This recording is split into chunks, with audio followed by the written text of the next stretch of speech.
Olá, estamos aqui para mais um Bíblia Toda, 10ª semana. Hoje nós vamos falar do texto que está entre 1 Samuel 17 e 2 Samuel 13. Começamos para valer a história de Davi. Tem muita história, você sabe que Davi é um personagem muito importante na Bíblia. Tem muita coisa falando acerca da sua vida. A história de Davi, que começa na aula anterior, em 1 Samuel 16, quando Samuel vai coroar um novo rei, e ele pensa que ele abre o mais velho e vai até o mais novinho, que é Davi. Agora, a partir do capítulo 17, começa a história dele mesmo, com a clássica e grande vitória sobre Golias, o gigante filisteu de Gate. Hoje vamos falar bastante sobre esse assunto e sobre Gate. Muito bem, antes de começar com a aula de hoje, nós vamos fazer a resposta às perguntas da aula anterior. E a primeira resposta é de uma pergunta muito complexa. O que aconteceu na história do Levita ao final do livro de Juízes? Nós passamos bem por cima de propósito, é uma história tremenda que acontece em Juízes 19, que descreve o que aconteceu com o Levita e sua concubina. História muito pesada. Tirem as crianças da sala aqui. Porque, como eu disse, naquele final do livro de Juízes, o povo já estava espalhado pela terra, estava misturado com os povos que tinham sido recém-conquistados, não tinham uma unidade nacional muito forte. Então acontecem histórias estranhas, como aquela de Mica, o sacerdote que os danitas sequestraram, ou então, aliás, Mica, que teve o seu sacerdócio levado pelos danitas, né, o homem que ele colocou como sacerdote, e depois, na sequência, a história dos homens de Gibeá. Gibeá, uma cidade também, que estava lá na montanha de Efraim, onde tinha um levita que tomou para si uma mulher concubina de Belém de Judá. Então, o levita, como nós lemos aqui, os levitas não tinham terra, então eles eram espalhados em todas as tribos. Esse levita peregrinava pelos lados da montanha de Efraim e quando ele passou em Belém, ele pegou para si uma concubina. Quando ele vai andando lá, ele descobre que a concubina adulterou contra ele e voltou para a casa do pai dela em Belém. Ou seja, ela pecou, né? Teve sexo com outra pessoa, adulterou e fugiu e voltou para a casa do pai. O levita vai lá atrás dela. Então ele se levanta, vai atrás dela para tornar a trazê-la. E a história comprida, que vocês podem ler melhor aqui em Juízes 19, o pai dela concorda que ela volte a ser a concubina com ele, fazem as pazes, e ele falou, vou embora, ele falou, espera mais um pouco, vou embora, espera mais um pouco, ele ficou mais alguns dias ali, e o pai da mulher segurando e falando, não vai tão tarde, fica para amanhã, vai amanhã de manhã, passa o dia com a gente. Finalmente, quando ele vai embora, já está muito tarde, e ele então vê que ele ia poder ficar, tendo que dormir na terra dos Jebuseus, onde é Jerusalém, que não pertencia ainda a Israel. E ele pensa, não vou dormir num lugar que não seja de Israel. Os Jebuseus, eu sei lá como é. Então ele lembra que tem uma vilazinha de Gibeá ali próxima, e ele vai para lá, uma pessoa dá a ele hospedagem, só que os homens de Gibeá vão ali e cercam a casa e falam para aquele senhor lá, traz para fora esse levita aí com a sua concubina. História muito parecida com o que aconteceu com Ló em Sodoma, quando os homens da cidade queriam abusar dos anjos que estavam hospedados na casa de Ló, e ele falou, não faça isso, pega aí as minhas filhas. Era uma grande desonra uma coisa dessa acontecer. Então, a pessoa preferia que uma filha dele fosse estuprada do que um visitante fosse violado. Aconteceu a mesma coisa aqui, e aqueles homens de Gibeá cercaram e falaram isso, e aí então, no final da história, aquela concubina foi dada para eles, e eles a violentaram muitas vezes, toda a noite, e ao final da manhã ela é encontrada pelo seu dono, né, que era o levita, desacordada à porta da casa, e ela morre. História tremenda, violência contra a mulher, nenhum valor pela vida, desonra contra as pessoas. A lista aqui é enorme,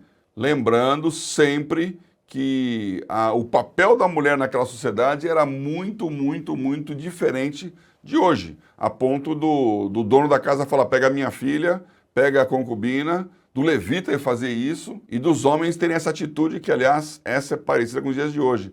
de violência, estupro e morte.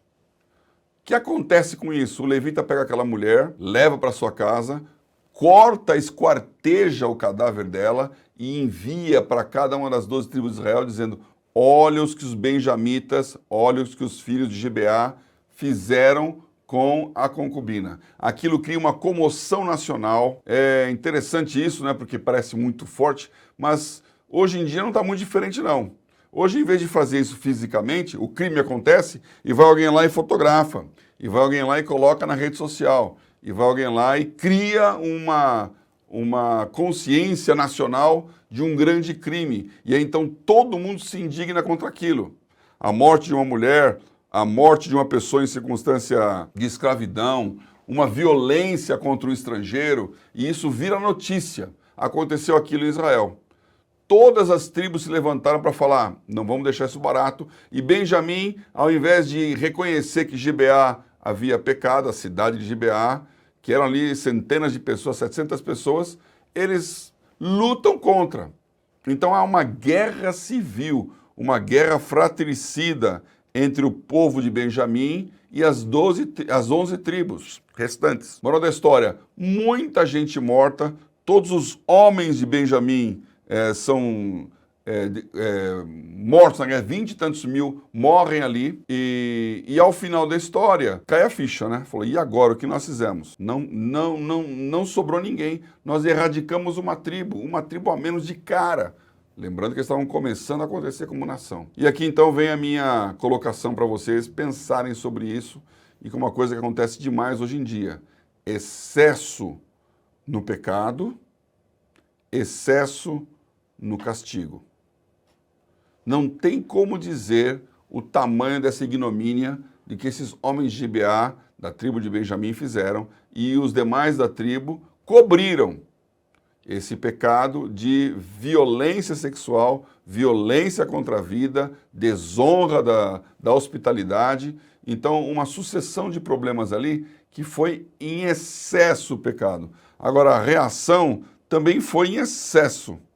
Houve uma morte, uma guerra civil. Guerra, sabemos como começa, não sabemos como termina. Então, quando aquele homem fez isso, ele disse assim, ó: nunca tal se fez, nem se viu, desde os dias em que os filhos de Israel subiram da terra do Egito até o dia de hoje. Ponderai isto no coração, considerai e falai. Nunca aconteceu um negócio desse. Então, houve uma indignação, e eles vingam o ultraje feito àquele levita de uma maneira muito forte, que eles falam: e agora? E agora? Como é que nós vamos reparar o mal? Então eles pensam assim: bom, nós fizemos um pacto de que ninguém nunca mais ia dar uma filha sua para os homens de Benjamim. 400 homens sobraram, 400, de dezenas de milhares, mais de 20 mil. E aí então, desses 400, eles pensaram: mulheres para eles.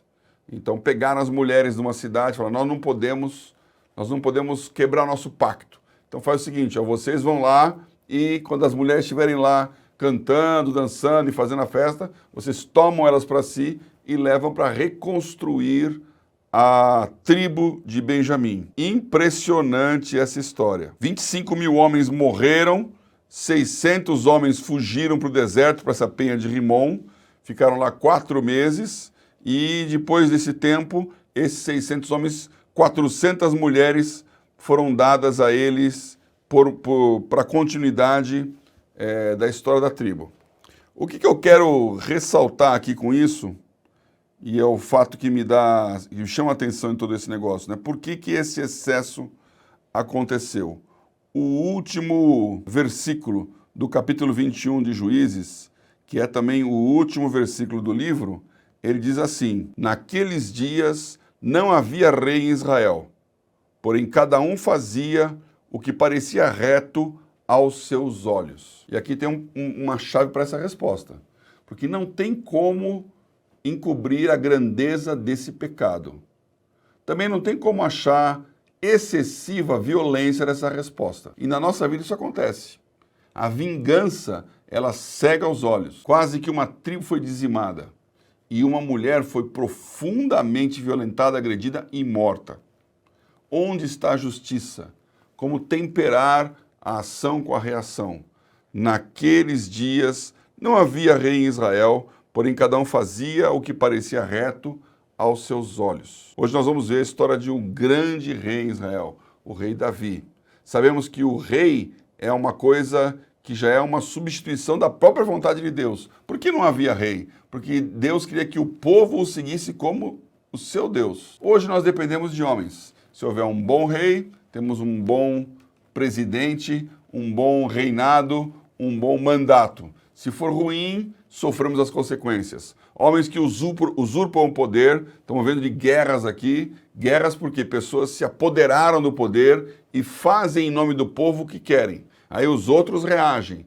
Ação e reação. Resultado, milhares de pessoas mortas. Isso está acontecendo agora na Ucrânia e na Rússia. A mesma história que aconteceu ali. Uma guerra fratricida, guerra entre irmãos. Como entender isso? Cuidado quando você estabelece um rei. Cuidado quando você prescinde de um rei ou de alguém que governe. Nós precisamos de pessoas equilibradas, justas, equânimes, sábias para conduzir o povo, porque senão vai haver excesso de pecado ou excesso de pena e nenhum dos dois resolve. Muito bem, essa foi a resposta daquilo que foi a pergunta da aula anterior, né? O que aconteceu na história do Levita ao final do livro de Juízes. Vamos aqui para a continuidade, tem muito assunto hoje, eu vou ter que correr com vocês. Muito assunto em 1 Samuel. E em 1 Samuel 17 é a história de Davi e Golias de Gate. Lembre-se, Golias de Gate é a terra dos gigantes que foram derrotados por Caleb nas suas montanhas, aqueles filhos gigantes. Ali estava a história, como nós já vimos aí algumas semanas atrás, daquela descendência de homens altos, dentre os quais Golias, da cidade de Gate. Guarde isso que nós vamos para frente usar. No capítulo 18, Davi, já famoso pela sua vitória sobre o gigante, eu não vou contar isso porque é tão famoso que não vou nem precisar contar para você essa história, né? Mas interessante lê-la, ela é uma batalha de Israel lá no Vale do Afeca. Vamos voltar também a esse nome aí várias vezes. 1 Samuel 18 fala da amizade de Jonatas com Davi, filho de Saul, que é Jonatas, ficando amigo daquele jovem famoso, Davi. Saul não gostava muito disso não, então ele começa a suspeitar de Davi na hora em que ele vê que Davi está famoso e que o seu próprio filho, a sua própria filha, não estão entendendo o perigo que isso representa para a continuidade. Ou seja, o rei, aquele Saul humilde, calminho, que não queria nada de poder, de repente começa a ter um sonho de glória e não quer que ninguém ocupe o lugar que ele está ocupando. Bom, ele tenta matar Davi de algumas maneiras. Então ele fala para o Davi que ele poderia dar a filha dele em casamento, não é? E é uma filha que raramente você ouviu falar aqui, o nome dela é Merabe, que o rei quis dar para Davi, mas na verdade ele queria pegar o Davi e ver se ele morria, né? Ele queria que alguém matasse o Davi. Ele falou no versículo 17, estamos aqui no capítulo 18 de Samuel. Pelo que Saul disse a Davi, eis que Merabe, minha filha mais velha, te darei por mulher, sê-me somente filho valoroso e guerrei as guerras do Senhor. Porque Saul dizia consigo, não seja contra a minha mão, mas sim a dos filisteus. Ou seja, ele falou, ó, você vai ficar com a filha do rei, só que você vai ir para a guerra toda hora aí. E ele esperava que Davi morresse na guerra. Veja que essa história de Saul reflete depois, lá na frente, na história de Davi, como nós vamos ver aqui para frente. A ideia do rei era, não vou matar ele, mas vou deixar com que o exército inimigo, os filisteus, matem. Mas o Davi falou que não queria não. Quem sou eu para ser genro do rei? Então ele deu a Merabe para Adriel, o Meolatita, e sobrou Mical, a filha mais jovem, que se apaixona pelo Davi. Olha só, a Mical quer casar com Davi por amor. E ela pede, ela amava Davi, e o que Saul ficou sabendo, falou, mais uma chance. E ele falou para o Davi, ó, Davi, quer casar com a minha filha Mical? Eles se gostavam. Então, ó, o preço são 100 prepúcios dos filisteus. O judeu, ele era circuncidado, né, que é aquele corte que se faz uma criança judia, homem, quando nasce, no prepúcio, que é a circuncisão. Então ele falou, ó, eu quero essa pele do prepúcio de 100 filisteus. O Davi, para não ficar com nenhuma dúvida, vai lá e mata 200, traz 200 prepúcios.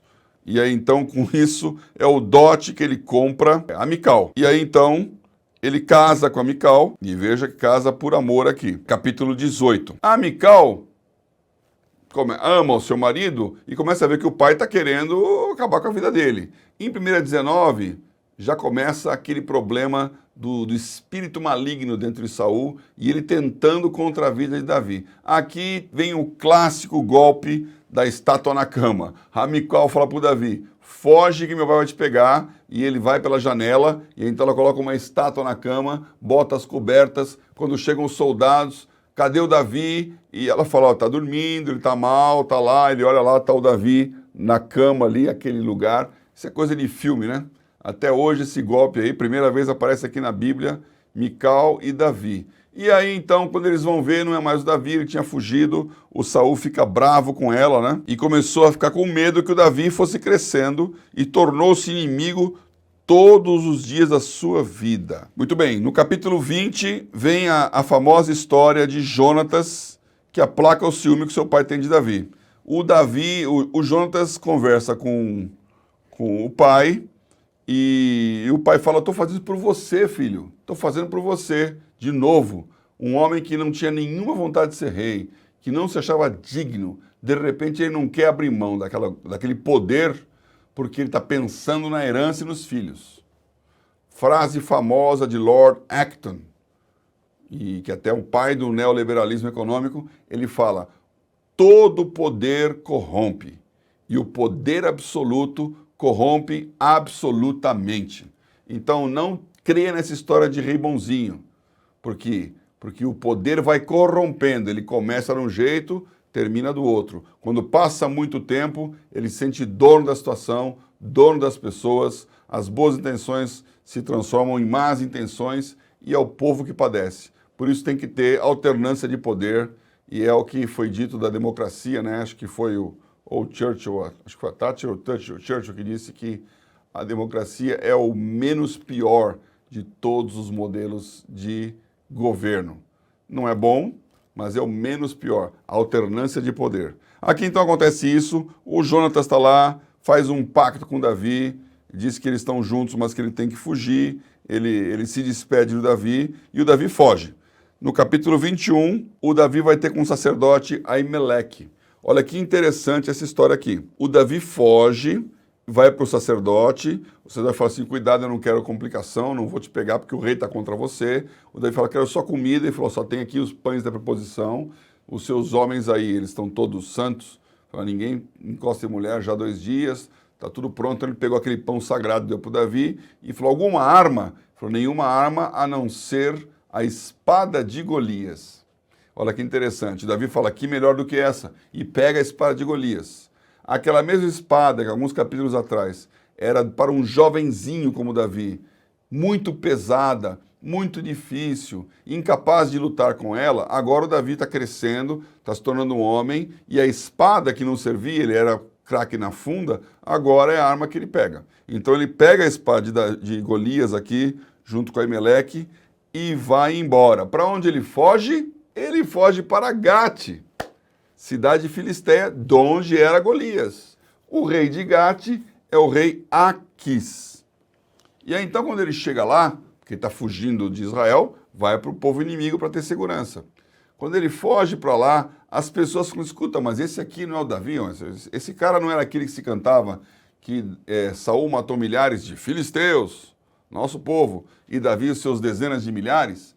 Quando Davi percebe que a situação pode ficar meio tensa ali, ele tem uma estratégia muito interessante.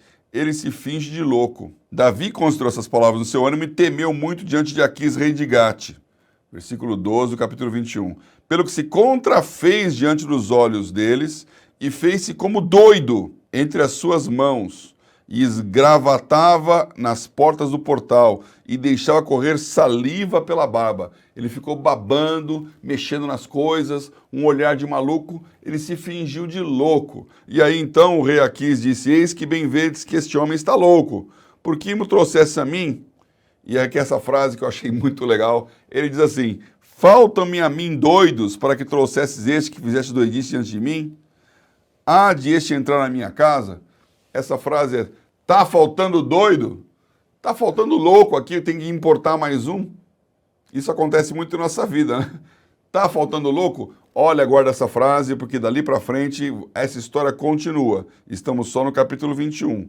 No capítulo 22, o Davi então foge e ele vai para a caverna de Adulão.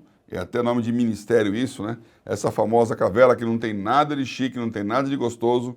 É uma caverna dura, difícil, onde Davi junta um bando de gente que cria o seu exército. 400 pessoas fogem junto com Davi. E aqui a palavra fala que eram homens em aperto, homens endividados e de espírito desgostosos. Então, gente amargurada, gente sendo pressionada, correndo riscos de vida que tem que fugir, ou gente devendo. Que tal esse bando para ser exército? Davi cria então um exército de desesperançados. E ali, na caverna de Adulão, o Saul descobre que o Davi tinha passado lá com Aimeleque, o sacerdote, e que tinha pego a espada do Golias e comido. E ele então, Saul, mata todos os sacerdotes. Só sobra uma figura muito importante na história de Davi, que é Abiatar. Então aqui em 1 Samuel 22, você vai conhecer pela primeira vez como surge o profeta Abiatar, um dos filhos de Aimeleque, que era o sacerdote. Ele foge e ele leva junto consigo o éfode. Essa é outra coisa interessante que eu queria guardar aqui, porque duvido que vocês devem estar se lembrando, mas eu falei sobre o éfode, que era uma vestimenta sacerdotal que aparece lá em Êxodo 28. O éfode é como se fosse um avental que o sumo sacerdote usava. Então, aquele éfode para os sacerdotes normais era feito de linho, era branco, eram as vestes sacerdotais, que lá em Apocalipse fala que são as boas obras dos santos, as vestes de linho branco, e o sumo sacerdote vestia um todo colorido, trançado de carmesim, púrpura, azul, e com um peitoral com as 12 pedras semi-preciosas, cada uma delas representando uma tribo de Israel, e nas pontas daquele peitoral, o Urim e o Tumim, duas grandes pedras que designavam sortes, como é que o povo ia ouvir e definir a voz de Deus. Eu também não vou gastar tempo aqui porque é muito assunto, mas eu vou voltar aqui com vocês sobre esse ponto de lançar sortes. Lembre-se que o substituto de Judas foi escolhido assim pelos discípulos, lançando sortes. Então, aqui vem um hábito, uma tradição do povo de consultar o Urim e o Tumim, que estavam nesse peitoral do sumo sacerdote e em cima do éfode. Bom, o Abiatar foge com Davi levando esse éfode, que significava a consulta. Se você quiser, vai depois olhar esse assunto do éfode na Bíblia. Gideão era nós já lemos essa história lá em Juízes 8, que consulta o éfode. Mica, aquele que acabou de contar a história dele em Juízes 17, ele também tem um sacerdote, porque ele tem lá um éfode, que vira um símbolo de adoração. E o próprio Samuel, se você começar aqui ver o que nós falamos semana passada em 1 Samuel 2, quando ele era criança ainda e foi levado para ser preparado, ele vestia um éfode de linho branco. Não era o sumo sacerdote, mas já tinha a roupa sacerdotal. Então vê que esse assunto aqui do Abiatar é interessante, porque ele foge e o Davi o recebe. Ato contínuo, no capítulo 23, Davi vai se livrar uma cidade chamada Keila. Keila, que já tinha ele um exército de 600 pessoas, ó, subiu 50%. Com aqueles 600 homens, ele livra Keila dos filisteus que estavam saqueando a cidade. O que acontece? Quando ele livra a cidade murada, o Saul fica sabendo e fala, bom, o Samuel agora está lá dentro de Keila, está sitiado, murado, fechado, agora eu pego ele. E aí, então a notícia vem e o Davi fica pensando, será que esse povo que eu acabei de livrar vai me entregar? E isso você pode talvez vivenciar em sua vida, né? Você ajuda uma pessoa, ela vai te ajudar ou ela vai te trair? Ele foi consultar a Deus justamente no éfode e a resposta de Deus foi, vai sim, sai daí correndo porque esse povo não vai ser grato. E ele então foge. Começa aqui uma série de revoluções na história conhecidas que são as perseguições de Saul tentando pegar o Davi. 1 Samuel 24, clássica história em que o Davi ele está lá escondidinho e o Saul está acampado, e então ele vai de noite e corta a orla do manto de Saul. Ou seja, ele poderia ter matado o Saul, mas ele não mata, e os valentes que estão com ele dizem, eis aqui o dia do qual o Senhor Deus diz, eis que te dou o teu inimigo nas tuas mãos. Far-lhe-ás como te parecer bem a teus olhos. Olha, essa é uma palavra que é de Deus mesmo. E os seus valentes, homens estavam morrendo por ele, falando, Davi, Deus te deu o seu inimigo em tuas mãos. Agora vai lá e liquida a fatura. Matar não era problema para Davi. Morte é o que acontecia aquele tempo, todo o tempo. Então, mas o Davi fala, eu não vou levantar a mão contra o ungido do Senhor. Não vou levantar a mão contra o ungido do Senhor. Então, cuidado com isso. Esse versículo que está aqui no versículo 6, né? Longe de mim, o Senhor me guarde que eu faça tal coisa ao meu Senhor, ungido do Senhor, estendendo eu a minha mão contra ele, pois é o ungido do Senhor. Eu já vi muito pastor rogar praga contra ovelha em cima desse texto. Porque alguém fala mal, alguém faz alguma coisa, alguém prejudica, ele fala, olha, Deus vai pesar a mão, porque está se levantando contra o ungido do Senhor. Ok. Só que aqui nesse caso, não é o Saul que está falando, ó Davi, você não venha contra mim porque eu sou ungido de Deus. É o Davi que está reconhecendo a unção do outro. Então você, líder, você, pastor, não use isso na primeira pessoa, viu? Faça como Davi. Longe de mim lançar a mão contra o ungido do Senhor. E não seja vocês dizendo, eu sou o ungido do Senhor e quem mexer comigo vai ser amaldiçoado. Porque, inclusive, a história do Saul não terminou bem, como vocês bem sabem. Saul se arrepende e fala, ok, Davi, não vou mais fazer isso, só que continua a perseguição. Capítulo 25 de Samuel, também é uma história muito interessante, a história de Nabal e Abigail. Por que eu quero salientar essa história? Porque, como é sabido aqui, o Davi estava fugindo do rei, ele vai para o deserto de Parã, e tem um homem lá no Monte Carmel que tinha muito gado, muita ovelha, muito poderoso, tinha 3.000 ovelhas, 1.000 cabras, e estava lá tosqueando as ovelhas do Monte Carmel, e o Davi vai tentar então pedir ajuda, proteção, e ele não dá. O nome dele era Nabal, o nome da sua mulher Abigail, e Abigail era mulher de bom entendimento, ou seja, sábia e formosa. Esse é um belo de uma conjugação, né? Uma mulher que é bonita e sábia. Porém, o homem era duro e maligno nas obras. Ele era da casa de Calebe. E o Davi, então, ele mandou os jovens dele para pedir ajuda, pedir pão, e o Nabal passou por cima. O Davi ficou muito nervoso, que o Nabal recusou a dar os víveres para os servos dele e falou, bom, agora ele vai se ver comigo. Quando então contam essa história para Abigail, e a mulher dele, então, que conhecia o marido, ela vai lá, se antecipa e vai atrás do Davi. O que eu quero falar com isso? Ela fala assim, aliás, os servos dela vão falar para ela, olha, vê o que hás de fazer, porque já de todo determinado está o mal contra o nosso amo e contra toda a sua casa. E ele é um tal filho de Belial, que não há quem lhe possa falar. Achei interessante essa frase. Porque os servos que estão ali servindo aquele homem falam, olha, Abigail, você que é sábia, você fala com ele, veja como você vai fazer, porque o seu marido é um filho de Belial, um homem do mal. Essa expressão é usada para quem é do diabo, né? Filho de Belial. Jesus foi acusado também disso. E então, ele fala, por quê? não há quem lhe possa falar. Não há quem lhe possa falar. Então aqui é interessante porque o filho de Belial, quem não escuta e não deixa falar. Aquele homem era uma pessoa que não deixava ninguém falar com ele. Ele já tinha a sua própria vontade.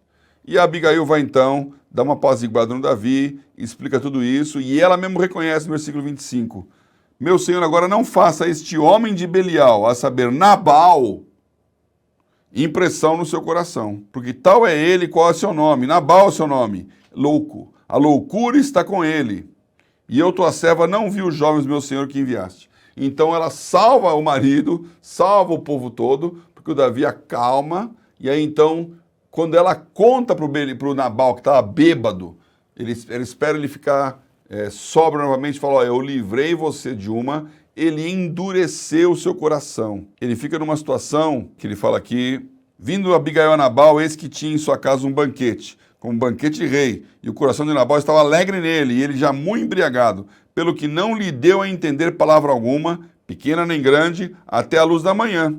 Veja o que é uma mulher sábia, ora para falar, porque ela podia chegar fazendo estardalhaço lá, ora, seu imbecil, mais uma vez te salvei. Ela entendeu que não era o momento, não falou nada. Mulheres, esse é um belo de um conselho.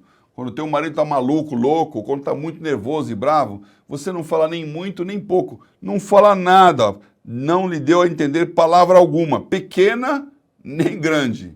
E ela que tinha razão, hein? Sucedeu, pois, que pela manhã, havendo já saído de Nabal o vinho, sua mulher lhe deu a entender aquelas palavras, e se amorteceu nele o seu coração, e ficou ele como pedra. Nabal não dava o braço a torcer. O que aconteceu? 10 dias depois ele morre, e o Davi vai lá e pega Abigail como sua própria mulher. Então eu gastei um tempinho aqui para dar essa aplicação para você aqui. O capítulo 25 termina também com uma frase muito interessante. Também tomou Davi Ainoã de Jezreel e também ambas foram suas mulheres, Ainoã e Abigail, porque Saul tinha dado sua filha Mical, mulher de Davi, a Palti, filho de Laís, o qual era de Galim. Essa história também vai voltar lá na frente, porque a Mical, que amava o Davi e que ajudou ele a fugir quando colocou aquela estátua na cama, ela ficou lá com o pai e ele deu-a em casamento a esse outro homem chamado Palti. Nós vamos voltar para ele aqui para frente. Guarda aí, porque a história não acabou e a Mical também vai ter o seu papel na história de Davi. Muito bem, no capítulo 26, mais uma vez, Davi poupa a vida de Saul. Dessa vez ele pega a bilha de água e a lança e não mata. E de novo os homens amigos de Davi falam, olha, Deus está te dando essa chance. E Davi entende que nem tudo que parece que é de Deus para um fim é. Ele entende que não é porque ele tinha aquela condição de acabar com o seu inimigo que ele deveria fazer. Então, cuidado você quando alguém começa a interpretar o que está acontecendo como sendo Deus está te mandando fazer isso.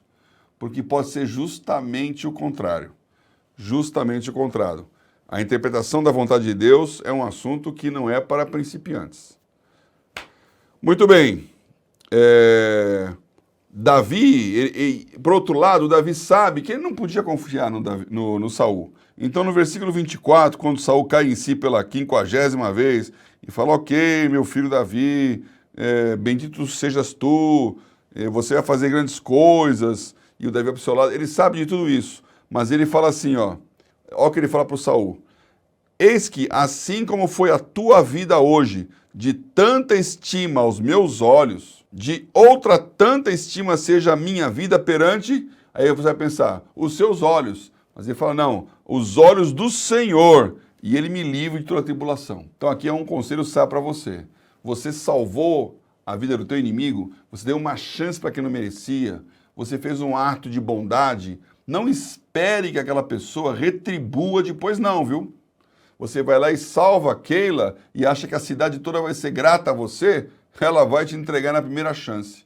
Então a sua oração tem que ser assim, Senhor, assim como eu salvei a vida de Saul, que o Senhor salve a minha vida quando eu precisar. Porque é Deus quem traz o livramento, maldito o homem que confia no homem. Muito bem, continuando aqui, estamos no capítulo 26, no capítulo 27, Davi volta para o rei Aquis, o rei de Gate. Noutra situação, já está todo mundo sabendo que o Saul quer pegar ele, o Davi já tem um exército maiorzinho ali, e ele então vai servir lá o rei dos filisteus, só que os demais filisteus que vão fazer a guerra contra Saul, a guerra final, a guerra onde Saul morre com Jonatas, eles falam, não, Davi aqui não acreditamos nesse cara, e aí então o rei fala, olha, você tem sido um filho valoroso, você tem sido fiel, mas é melhor você não vir nessa guerra não. Deixa que a gente vai lá porque é contra Israel e você é israelita e, tanto pouco tempo atrás era você nos matando. O Davi e os seus homens concordam e voltam para a cidade onde eles moravam, Ziclag. No 28 é uma história que eu não quero falar muito aqui, porque é uma pergunta para a semana que vem.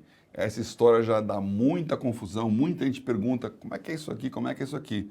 O Saul vai consultar uma pitonisa, que é uma vidente, algo que era proibido pela lei, algo que era abominável a Deus, a pitonisa em Endor. E quando ele vai consultar, o espírito de Samuel vem até ele e fala com ele sobre o que vai acontecer e diz que ele vai morrer. Olha essa história.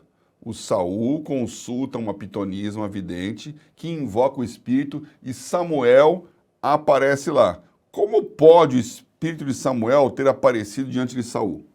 Essa é a pergunta dessa semana que eu respondo na semana que vem. Então leia com carinho esse capítulo 28 aqui, tire suas conclusões, conversamos a semana que vem. Capítulo 29 é aquilo que eu contei. O Davi vai guerrear contra os filisteus em Afeca, né? E é dispensado.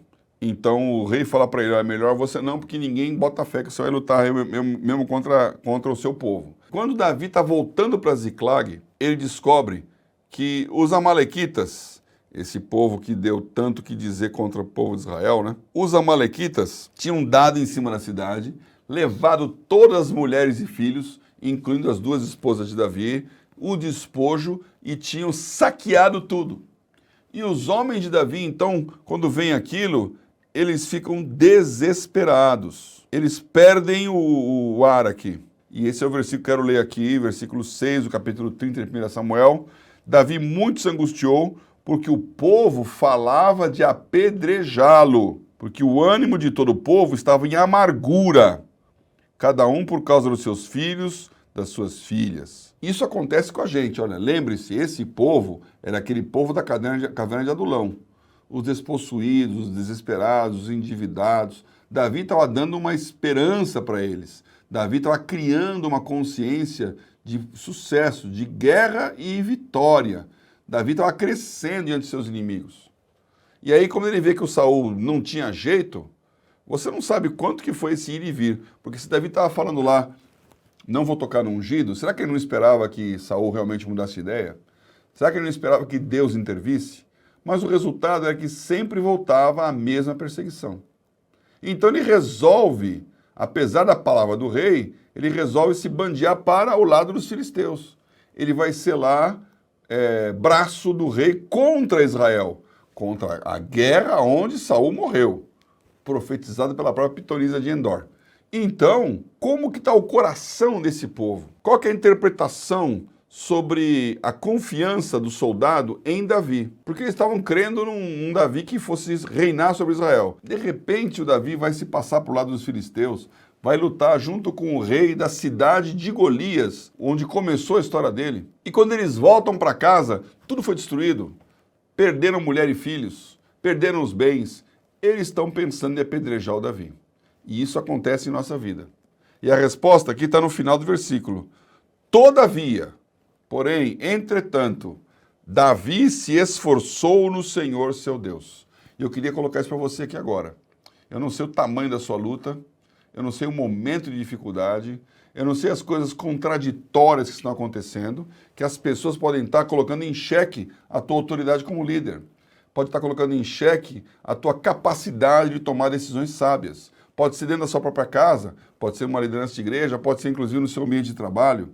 Mas olha, persevere, se esforce em Deus, que foi o que Davi fez aqui nesse momento de grande tristeza, quando ele tinha perda pessoal e o povo estava angustiado pensando em apedrejar. O Davi angustiado, porque ele sabia que a turma queria meter pedra nele. O que acontece? Ele faz a consulta do efode novamente e vai atrás do povo, vai atrás dos amalequitas. Eram 600 homens, 400 continuam, 200 cansam, ficam pelo caminho, os 400 ganham, restauram tudo, pegam um grande despojo, pegam todas as mulheres e crianças vivos, voltam para casa, e aí então vem uma lei aqui de Davi que vale para o seu reinado para frente. Ele fala que porque os 400 que ganharam, falaram, olha, esses 200 aqui que ficaram no caminho cansados, não merece despojo. Pega de volta a sua mulher e seus filhos, nada de grana para eles. E o Davi fala, não, não, não, todo mundo vai ganhar. Hora de distribuição do bônus. Todo mundo que se esforçou vai ganhar. Eles pararam no meio do caminho, mas eles ajudaram. E ele não apenas ajuda aqueles 200, como ele manda para todas as cidades onde ele foi bem acolhido, recebido, ele manda um pedaço de despojo, de riqueza, como gratidão. Olha o coração do Davi. É com essa história maravilhosa que termina aqui o livro de 1 Samuel, né? A morte de Davi, de Saul, nessa guerra, né? E o Davi prevalecendo. Muito bem. 2 Samuel começa com a história do amalequita que vem trazer a Davi a notícia de que Saul tinha morrido e que ele, amalequita, tinha matado. Então ele conta, eu vi lá o rei no meio do campo da guerra, lá já tinha caído, ia morrer, e ele pediu para que alguém o matasse, e eu então matei. E ele achou que ia contar essa história, o Davi ia ficar feliz, e o Davi volta na tese, ungido do Senhor. Quem que morre? Morre o amalequita que traz a notícia da morte de Saul. A história de Davi é uma história do homem cheio da espada. Muito bem, em 2 Samuel 2, Davi é aclamado rei em Hebrom, e o Isbosete, que era o filho de Saul, que sobrou, o irmão do Jonatas, é feito rei pelo Abner, que é o general de Saul. Eu não falei aqui, mas quando o Abiatar apareceu, olha, essa figura, o chefe do exército e o chefe dos sacerdotes, é fundamental no Estado de Israel e em qualquer nação. O poder militar e o poder espiritual. Um rei precisa ter ao seu lado o exército e o sacerdote. Porque nós somos reis e sacerdotes governando sobre o povo. Então, esses dois nomes são importantes. O Abner era esse homem para Saul. Joabe era esse homem para Davi. E Abiatar era o sumo sacerdote. Então, nesse capítulo 2, ele é aclamado rei. E o Abner levanta Isbosete, que começa uma guerra aqui. Essa guerra é de Joabe e de seus irmãos. Interessante isso, ó, vocês não, sozinhos talvez não reparassem. Aqui em 2 Samuel 2, fala dos filhos de Zeruia, Joabe, Abisai e Azael.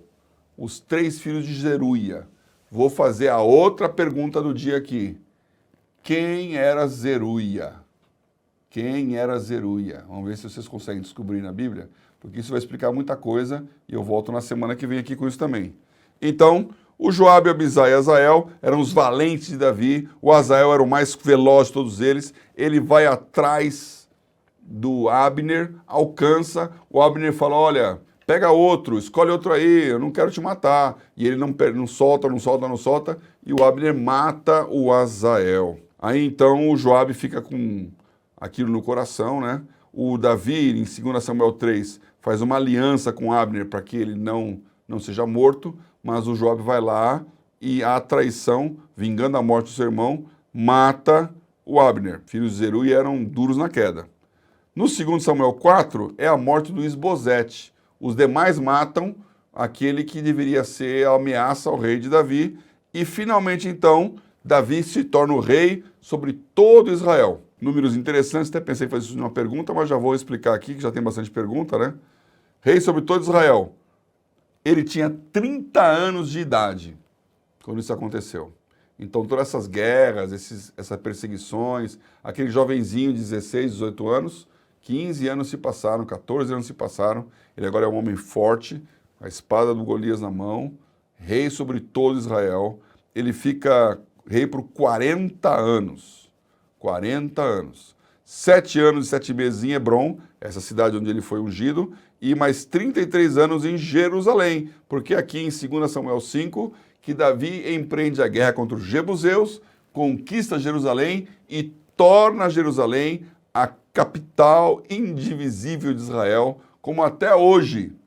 Então veja, essa cidade milenar, a história dela começa aqui, pertinho do ano 1000, no ano 900, antes de Cristo, como capital de Israel. Então tem quase 3.000 anos de que Jerusalém é a capital de Israel. Começa aqui. Em 2 Samuel 6, Davi traz a arca para Jerusalém, a arca está andando no caminho ali e o Uzá vai tentar segurar quando ela está caindo do carro de bois e ele é eletrocutado, né? Fica todo mundo com medo, a arca fica 3 meses parada em Obed-Edom e aí então Davi vê que a coisa está prosperando e ele manda trazer para Jerusalém. A arca entrando em Jerusalém, Davi cantando e dançando, vestido com uma veste de efode de linho branco, que é um avental, então dá para ver aí o Davi meio sem roupa, e a Mical, a mulher dele, essa mulher que tinha sido dada para o Palti, ela despreza Davi no seu coração. O que eu quero salientar aqui é que quando o Davi volta e pega a Mical de volta, o Palti chora que nem um coitado, porque ele se apaixonou pela Mical. Ele chora, chora, chora, mas o rei fala, não, entrega ela lá, o Davi pediu, entrega lá. Então a Mical, que se apaixonou pelo Davi, depois casa com esse outro homem aí, quando o Davi se torna não grata pelo pai dela, e quando ela volta para o seu marido original, o Palti, que tinha estado esse tempo todo, se descabela, se desconsola. Mical já não é mais a mesma, quando ela vê aquilo, ela fala, que bonito, hein, o rei de Israel dançando que nem um mendigo, que nem um bárbaro. E ele fala, olha, diante de Deus eu danço e danço quanto eu quiser. Esse é um bom texto para você que tem achando aí que diante de Deus tem que ficar todo quietão, serião. O Davi pulava, dançava e fazia tudo para Deus. A Mical ficou estéril até o fim da sua vida por causa dessa observação. 2 Samuel 6. 2 Samuel 7, Davi quer construir um templo e o Natan diz que sim, tudo que você quiser, rei, pode fazer porque Deus é contigo. Só que aí Deus aparece para o Natan e fala, não, quem mandou você dizer? Aqui é uma outra aplicação. Não é porque a pessoa é profeta que o que ela fala é de Deus. Irmãozinho e irmãzinha que gosta de ouvir uma voz profética aí. Cuidado, que a Bíblia fala que profecia boa é profecia que acontece. O caso aqui é o Natan. O Natan já tinha provado ser um excelente homem de Deus. Então não tem nenhuma dúvida da origem. Só que ele falou do coração dele. O Davi foi e consultou. O que você acha, Natan? Devo construir um templo para Deus? Ele fala, sim, claro, ó rei. Tudo que o senhor quiser fazer, Deus é contigo. Ele dá a volta e Deus fala, ô Natan, quem te mandou falar um negócio desse? Volta lá e diz, Davi, não vai ser você. Você é um homem cheio de sangue, você é um homem com um histórico pesado, não é você que vai construir meu templo, não. É o teu filho. Então prepara aí, mas não é você. E o Davi engole em seco e reconhece e prepara para que o filho dele construa, que seria Salomão. Nessa altura do campeonato nem se sabia ainda. Então, moral da história, cuidado quando vem alguém e fala, claro, Deus está nesse negócio. Ok? 2 Samuel 8 fala de vitória de Davi na guerra militar. O capítulo 9 fala da bondade que ele teve com o filho de Jonatas, que é o Mefibosete, uma criança que quando era pequena caiu do colo da ama, quebrou os 2 pés, se tornou manco, né, aleijado dos 2 pés, e o Davi cuida dele com todo amor, por amor ao seu pai, Jonatas. Capítulo 10 fala de mais vitórias militares contra Amon e contra a Síria. E o capítulo 11, clássico e grande capítulo, onde esse Natan também tem uma ação poderosa aqui. O Davi vai lá o seu exército guerrear e ele fica em casa, ele não vai com o exército guerrear, ele fica no palácio, está lá em Jerusalém. Olha pela janela e vê uma mulher nua tomando banho, maravilhosa de linda, as judias costumam ser assim, e aí então ele olha aquela mulher e fala, quem que é aquela mulher? Batseba. E o marido dela é Urias o Heteu. O Davi fica com a Batseba, engravida a Batseba, e quando ele descobre que ela está grávida, ele fala, chama o marido dela da guerra aqui, porque aí ele vai ter sexo com a mulher e essa história nunca ninguém vai saber. O que acontece? O Urias fala, eu não vou ficar com a minha mulher quando o meu povo está em tendas lá, o meu chefe, o exército, está acampado em tendas na guerra e eu aqui em casa não bem bom? De jeito nenhum. O Davi não acredita na fidelidade desse homem. Embebeda ele e fala, vai para casa. E o cara sabe faz o quê? Dorme na rua, na frente. Eu não vou entrar em casa. Aí quando Davi viu que Urias era bom mesmo, olha como a coisa vai pesando, né? Ele manda uma mensagem para o Joabe e fala, olha, meu amigo, dá um jeito nesse cara aí. Põe ele no lugar mais quente da guerra e quando estiver lá, deixa ele sozinho, que ele morra. Olha, a mesma coisa que o Saul pensou dele, agora o Davi está pensando no Urias. Mesma coisa. Eu acho interessante aqui no capítulo 11, porque o Urias morre na guerra e o Joabe manda um mensageiro dar uma resposta cifrada para o Davi. Estamos aqui em 2 Samuel 11 e ele fala assim, então enviou Joabe e fez saber a Davi todo o sucesso daquela peleja. Sucesso. E deu ordem ao mensageiro dizendo, acabando tu de contar ao rei todo o sucesso desta peleja, e sucedendo que o rei se encolerize e diga, por que vos chegaste tão perto da cidade a pelejar? Não sabias vós que haviam de atirar do muro? Quem feriu Abimeleque, filho de Jerubezete? Não lançou uma mulher sobre ele do muro um pedaço de uma mó corredora, de que morreu em Tebes? Por que vos chegastes ao muro? Então dirás, também morreu teu servo Urias, o Eteu. Olha que historinha interessante aqui. E eu quero já lembrar, porque você está na 10ª semana, já leu esse contexto, já deveria saber o que está acontecendo aqui. Que linguagem é essa? O Davi, ele mandou o Urias ficar lá no perigo e o pessoal sair. Mais gente morreu nessa história. Mais homicídio em cima das costas do Davi aqui. E o Joabe fala assim, se ele mandar, e se ele falar da história do Abimeleque, quem foi Abimeleque? Lá em Juízes, é a história que aconteceu com Abimeleque, que teve também uma vitória contra Siquém, e aí então ele foi perto do muro e falou, quem estiver comigo, faça o que eu estou fazendo. Pegou um monte de lenha e foi perto do muro, colocou lá, queimou o muro, botou fogo no negócio e aí invadiu a cidade e ganhou. A próxima cidade, que era Tebes, ele pensou a mesma coisa. Quando ele chegou perto do muro com a madeira, uma mulher jogou uma mó. Mó é uma pedra de moinho, um negócio pesado pra caramba, e ele morre ali. Então ele está fazendo a comparação do que aconteceu com Abimeleque no livro de Juízes com o que aconteceu com o Urias, o Eteu aqui. Bom, Natã, no capítulo 12, repreende a Davi e ele fala uma palavra duríssima. Não se apartará a espada da tua casa. Na mesma hora, Davi fala, reconheço que errei, pequei, reconheço o meu pecado. E isto não tirou a maldição sobre a casa de Davi. Nós vamos ver isso nas semanas seguintes, aqui nas próximas semanas. Mas o capítulo 13, que é o último capítulo dessa semana, conta a história de Amnon e Tamar, filhos de Davi, de mulheres diferentes. Amnon ama Tamar, quer casar, quer ter uma relação com ela, é a meia-irmã dele, é praticar o incesto. A Tamar resiste, fala, não faça isso, peça para o nosso pai, ele vai me dar você como mulher. Ele força a barra em cima dela e depois a despreza. E a Bíblia fala que o mesmo amor que ele tinha por ela antes foi o desprezo e a rejeição que ele teve depois. Então aqui também vale para vocês, meninas, essa palavra. Cuidado quando o garotão chega cheio de palavras doces, dizendo que você é a maravilhosa e que daqui para frente é só você na vida dele. Na hora que ele tiver o que ele quer, que é relação sexual, acabou todo esse amor, o mesmo medida de amor que ele tinha vai virar desprezo. Cuidado com essa história. E aí então a Tamar tinha um irmão que era o Absalão. E o Absalão toma as dores da irmã, ele espera esfriar a situação. 2 anos depois, ele mata o Amnon. E chega a notícia para Davi de que o Absalão matou todos os filhos dele, o que não era verdade, era só o Amnon. Absalão foge e fica 3 anos longe. Foge porque ele sabe que ele cometeu um homicídio contra um filho do rei. E aí então o Davi está lá saudoso do Absalão e sentindo falta dele. E o que vai acontecer, nós vamos ver semana que vem, já a partir de 2 Samuel 14.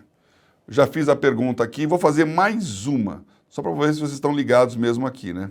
Mais uma pergunta, que é, quantos anos Davi morou com os filisteus, os mesmos filisteus que ele tinha perseguido e matado antes?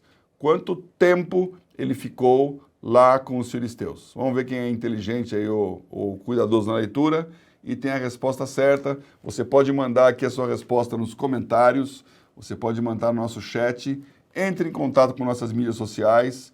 Bíblia Toda é para que você tenha toda a Bíblia no seu coração. Te vejo a semana que vem.